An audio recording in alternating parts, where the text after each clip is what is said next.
Hi Amber, my name's Vic and I'm just writing, well, rather than writing, I'm just recording this little video for you in response to the query that you made about what I meant by aterrizado, uh, grounded in a context.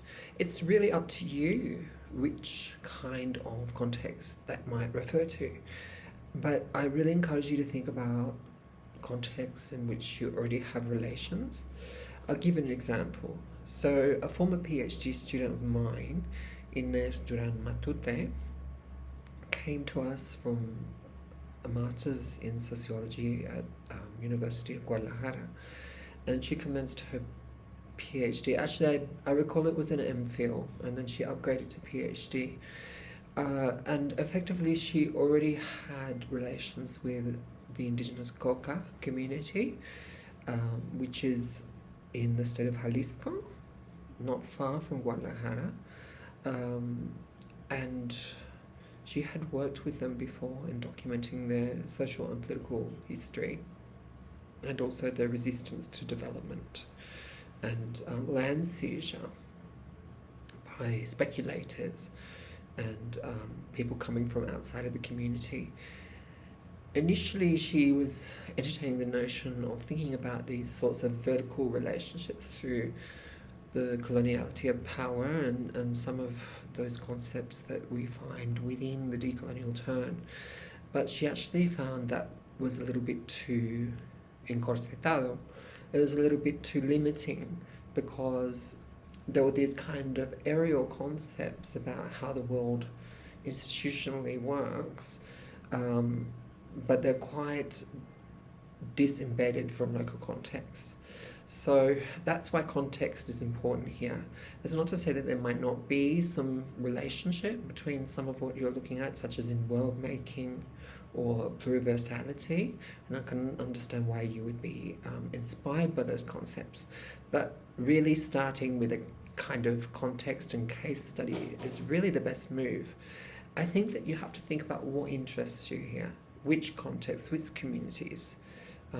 Sometimes in the case of Ines, there can even be transnational networks between, in this case, Mescala, that community I referred to, of indigenous Coca people, those of the older generation and those who are politically active and part of the younger generation, and those who are actually part of migrational routes to LA, and how they maintain their networks across borders.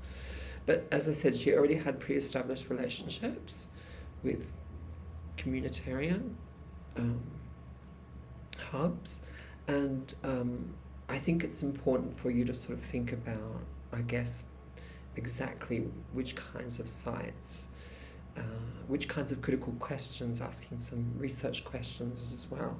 Perhaps that will help with generating a proposal. I can't lead you on this because a PhD proposal is an original piece of work which obviously can have synergies with the work of a potential supervisor.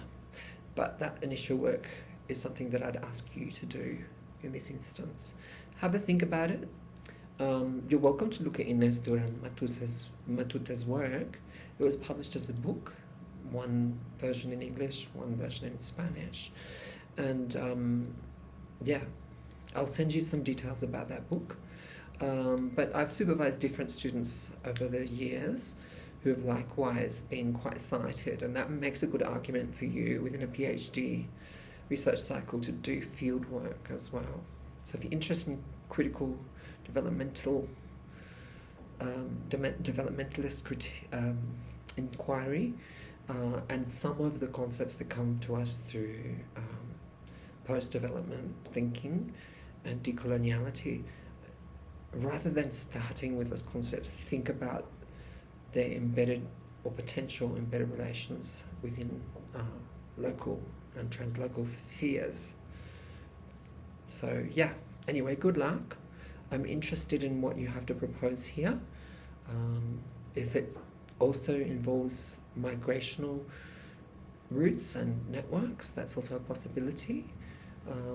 But it's really up to you what you would like to do, right?